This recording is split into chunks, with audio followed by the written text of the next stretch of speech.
وتنهون عن المنكر وتؤمنون بالله إن الله وملائكته يصلون على النبي يا أيها الذين آمنوا صلوا عليه وسلموا تسليما درس پڑھی اللهم صل على سيدنا مولانا محمد وعلى آل سيدنا مولانا محمد সমস্ত প্রশংসা গুণগান গুণকীর্তন আরাধনা ভজনা নিবেদন করি সেই মহান রব্বুল আলামিনের দরবারে যিনি মহিয়ান গরিয়ান সর্বশক্তিমান সর্বভূত পবিত্র সর্ববিরাজমান যিনি আসমানের খোদা যিনি জমিনের মালিক যিনি আমাদের স্রষ্টা আমাদেরকে সৃষ্টি করনে ওয়ালা সেই মহান রব্বুল আলামিন যিনি আমাদেরকে ইনসান রূপ দিয়ে সৃষ্টি করেছেন এবং প্রিয় নবী জনাবে মুহাম্মদুর রাসূলুল্লাহ সাল্লাল্লাহু আলাইহি ওয়াসাল্লামের প্রিয় উম্মত করেছেন এর জন্য আমরা শুকরিয়া শরীফ বলি আলহামদুলিল্লাহ।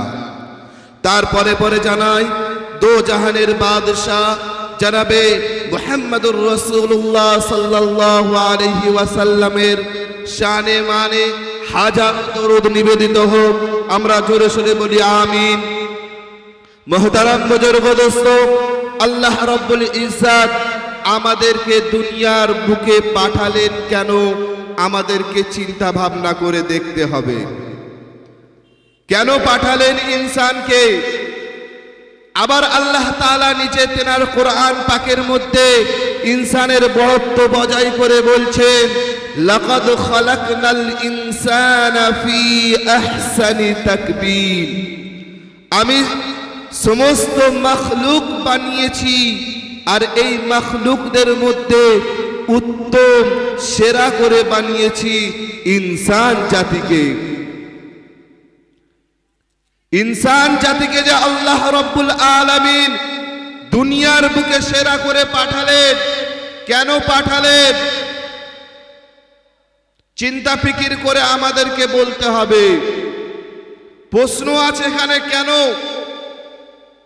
মুহতারাম বুজুর্গ দোস্ত যখন কোনো বিখ্যাত ইঞ্জিনিয়ার দিয়ে কোনো কনস্ট্রাকশনের কাজ চালানো হয়, যখন ওই কনস্ট্রাকশনের কাজের মধ্যে কোনো ক্ষয়ক্ষতি আসে তখন ওই ক্ষয়ক্ষতির দায়ভার ওই বিখ্যাত ইঞ্জিনিয়ারের কবলে ঠেকিয়ে দেওয়া হয়।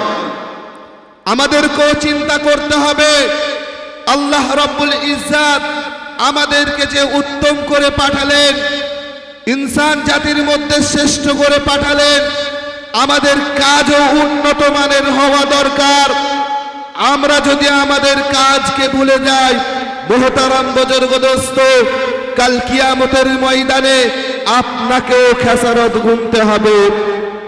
তাই তো আল্লাহ রাব্বুল আলামিন বলছেন ওয়ামা খালাকতুল জিন্না ওয়াল ইনসা ইল্লা লিয়াবুদুন, আমি জিন এবং ইনসান জাতিকে কেবলমাত্র আমার ইবাদতের জন্যই তৈরি করেছি। আবার আল্লাহ রাব্বুল আলামিন তিনার পবিত্র কোরআন, সেই কোরআনের মধ্যে তিনার ভাষায় আমাদেরকে বুঝাচ্ছেন তোমাদেরকে দুনিয়ার বুকে আমি যে দায়িত্ব দিয়ে পাঠিয়েছি সেই দায়িত্বটা তোমরা একবার শুনে নাও। তোমরা যে বিশ্বনবীর উম্মত, তোমরা যে খায়র উম্মত, দামি উম্মত। কেন তোমরা দামি? কুনতুম খায়রা উম্মাতিন উখরিজাত লিন-নাস তা'মুরুনা বিল মা'রুফ ওয়া তানহাউনা আনিল মুনকার ওয়া তু'মিনুনা বিল্লাহ। আমি তোমাদেরকে এই জন্যই ভালো করে উত্তম করে কিমতি উম্মত বানিয়েছি, তোমরা সৎ কাজের আদেশ করবে এবং নিজে সৎ কাজ করবে। মুহতারাম বুজুর্গ দোস্ত, আল্লাহ রাব্বুল আলামিন তিনার প্রিয় বান্দাদেরকে বুঝাচ্ছেন, প্রথমে নিজেকে সৎ কাজ করতে হবে, তবে অন্যকে সৎ কাজের আদেশ করতে পারবে। আমার ঘরে আমি নামাজি তৈরি করতে পারলাম না, আমার ছেলে জোয়ার আড্ডায় বসে থাকে, তাস পেটে সারাদিন ধরে, আমার ছেলে 5 ওয়াক্ত নামাজের 3 ওয়াক্ত পড়ে না, আমি তাবলীগ জামাতের জিম্মাদার কি করে হতে পারি?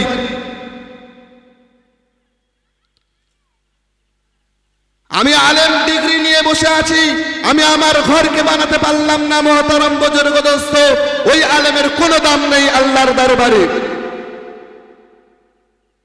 কেন আল্লাহ তো নিজেই বলছেন, ওয়াকিমুস সালাতা ওয়া আতুজ যাকাত, তোমরা প্রথমে নামাজকে কায়েম করো। আর কায়েম করার উদ্দেশ্য হচ্ছে আল্লাহ রাব্বুল আলামিন এইটাই বলতে চাচ্ছেন, তুমি নামাজি হবে, তোমার ছেলে নামাজি হবে, তোমার বিবি নামাজি হবে, তোমার বাচ্চা নামাজি হবে, ওটার নাম হচ্ছে কায়েম করা।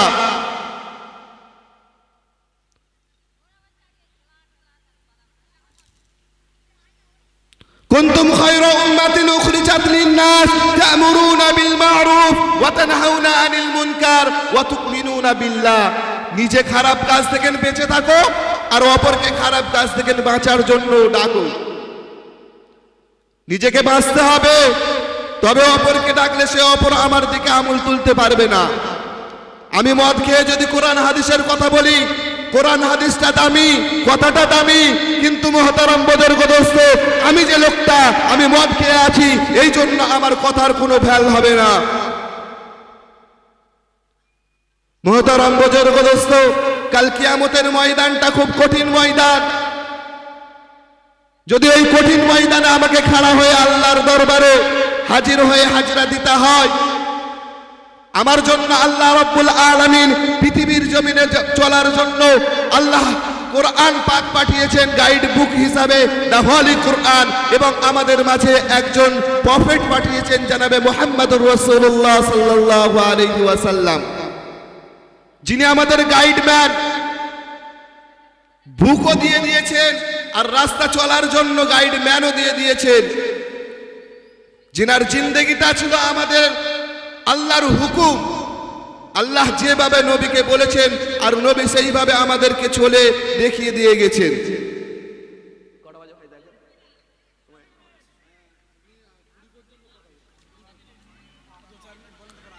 যে নবী আমাদের জন্য তেনার শরীরকে রক্তাক্ত করে, তেনার জুব্বা মুবারককে ভিজিয়ে দিনকে জিন্দা করে গেল, আজ আমরা সেই নবীর উম্মত হয়ে তেনার রেখে যাওয়া কাজ আমরা ভুলে যাচ্ছি। মুহতারাম বুজুর্গ দোস্ত, ভুলে গেলে চলবে না।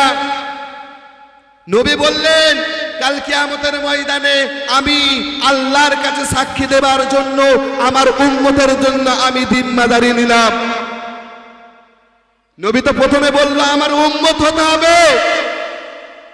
নবীর উম্মত হওয়ার জন্য মুহতারাম বুজুর্গ দোস্ত, নবী যে পথ বাতলে গেছেন, সেই পথটাই হচ্ছে নবীর উম্মত হওয়ার জন্য দাবিদার হবে। কি মনে করেছেন মুসলমান? ঘুষ খাচ্ছি মুসলমান, ছোটবেলায় বাবা খাতনা করে দিয়েছে তার জন্য আমি মুসলমান, অত সহজ নয়। জান্নাতটা যদি আপনার মামার বাড়ি হতো, ঢুকে যাওয়া সহজ হতো, কিন্তু মুহতারাম বুজুর্গ দোস্ত, জান্নাতটা আপনার বাপের মামার বাড়ি নয়। যখন ইচ্ছা করবেন ঢুকে যাবেন। যে আমাদের গাইড দিয়েছেন, সেই গাইড দ্বারা আমাদেরকে আল্লাহ রাব্বুল আলামিন বুঝিয়ে দিয়েছেন চলতে গেলে কেমন ভাবে আমাদের চলা দরকার, আর বলতে গেলে আমাদেরকে কেমন ভাবে বলা দরকার।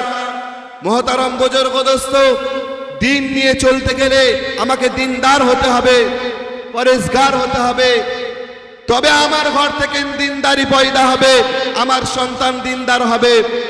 এই যে জলসা, এই জলসাটা কোনো মেলার মজলিস নয়। হাফেজ বারি কারি বারি তিনি যে এই জলসাটা দিয়েছেন, এই জলসার মধ্যে একটা জিনিস আমাদেরকে খেয়াল করতে হবে, মাদ্রাসার উন্নত প্রকল্পে জলসা। কেন মাদ্রাসার প্রকল্প উন্নতির জন্য জলসা হবে? জলসাটা এই জন্যই দেয়া হচ্ছে মোহতারাম বুজুর্গ দোস্ত, আপনাদের বাচ্চাদেরকে, যাদের আব্বা নেই, যাদের আম্মা নেই, সেই রকম ছেলেদেরকে এই রকম মাদ্রাসায় এনে দ্বীনের শিক্ষায় শিক্ষিত করা হয়। কোরআন কিভাবে শিখলে কিভাবে চলতে পারবে, তার জীবনটাকে কিভাবে গড়তে পারবে, এটা হচ্ছে দ্বীন জীবন গড়ার কারখানা।